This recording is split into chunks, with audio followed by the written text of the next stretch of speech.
नमस्कार। आज हम बात करेंगे उन दिग्गज इन्वेस्टर्स के बारे में जिनकी समझ और सूझबूझ को हम निवेश के साथ बिल्कुल साफ सुथरे नियमों में देखने वाले हैं। ये वो नियम हैं जो असल में दौलत बनाने में काम आते हैं। तो चलिए सीधे चलते हैं उस कहानी पर। एक ऐसी कहानी जिसने इन्वेस्टमेंट की दुनिया के एक सबसे बड़े नाम को बनाया। और जानते हैं इसकी शुरुआत कहाँ से हुई?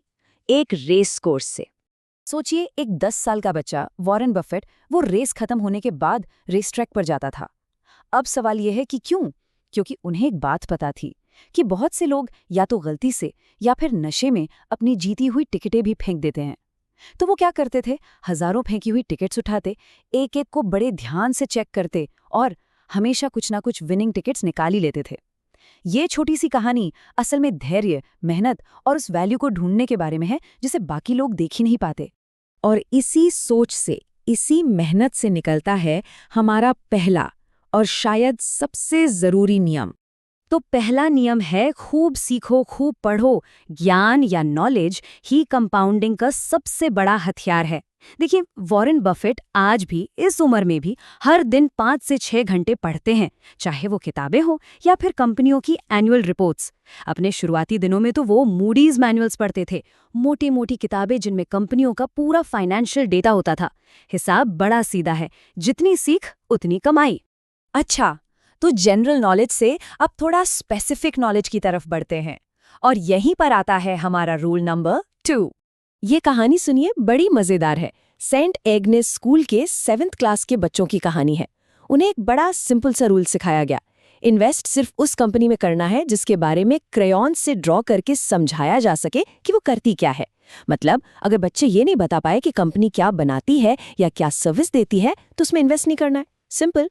और नतीजा हैरान कर देने वाला था।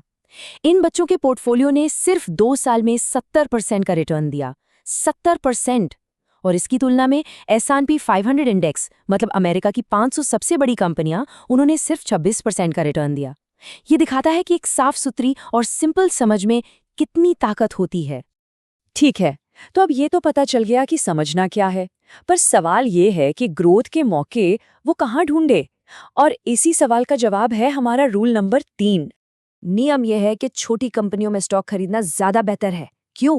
क्योंकि जो बड़ी पहले से सेट हो चुकी कंपनियां हैं, उनके मुकाबले छोटी कंपनियों के पास तेजी से बढ़ने की कहीं ज्यादा गुंजाइश होती है। मतलब उनकी ग्रोथ पोटेंशियल जबरदस्त होती है। देखें, सारा खेल गणित का है, और गणित छोटी कंपनियों के साथ है।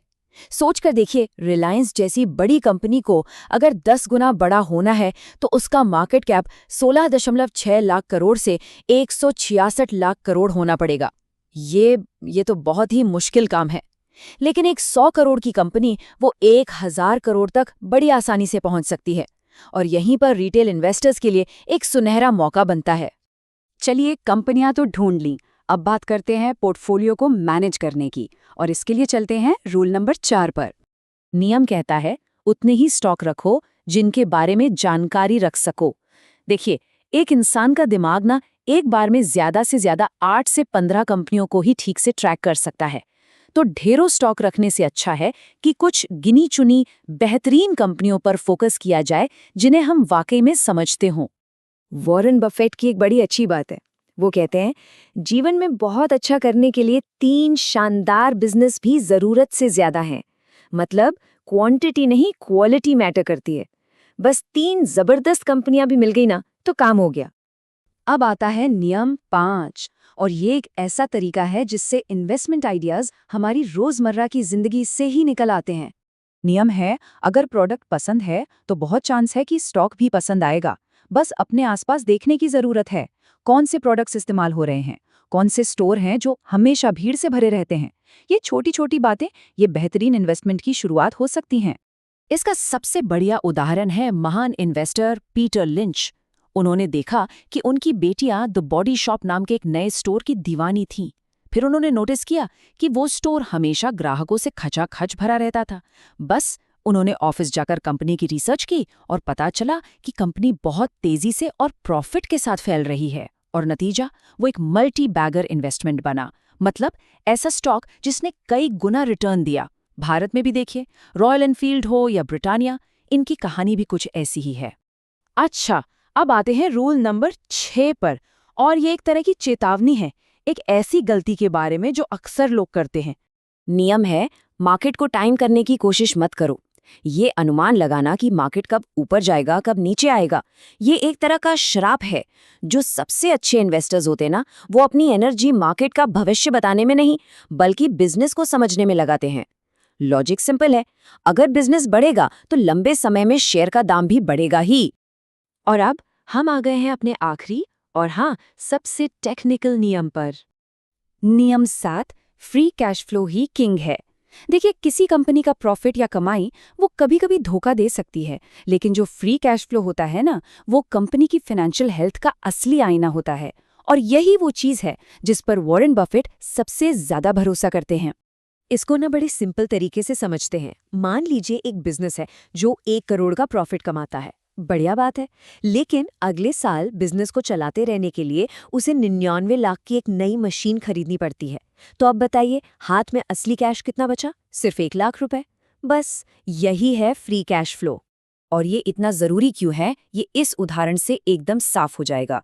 मार्च 2021 में रिलायंस ने कागजों पर 49,000 करोड़ से भी ज्यादा का प्रॉफिट दिखाया, लेकिन उनका जो ऑपरेशन से कैश फ्लो था वो असल में माइनस में था, -13,000 करोड़ से भी ज्यादा। अब सोचिए, सिर्फ प्रॉफिट का नंबर देखकर इन्वेस्ट करना कितना खतरनाक हो सकता है। तो चलिए, इन 7 नियमों को फटाफट एक बार फिर से देख लेते हैं। पहला, खूब पढ़ो। दूसरा, जानो कि खरीद क्या रहे हो। तीसरा, ग्रोथ के लिए छोटी कंपनियों में इन्वेस्ट करो। चौथा, उतने ही स्टॉक रखो जितने ट्रैक कर सको। पांचवा, अगर प्रोडक्ट अच्छा लगे तो स्टॉक पर भी नजर डालो। छठा, मार्केट को टाइम करने की भूल मत करो। और सातवां, फ्री कैश फ्लो ही असली किंग है। तो ये है वो 7 नियम। अब सवाल ये उठता है कि निवेश की इस यात्रा में कौन से नियम से शुरुआत करनी चाहिए।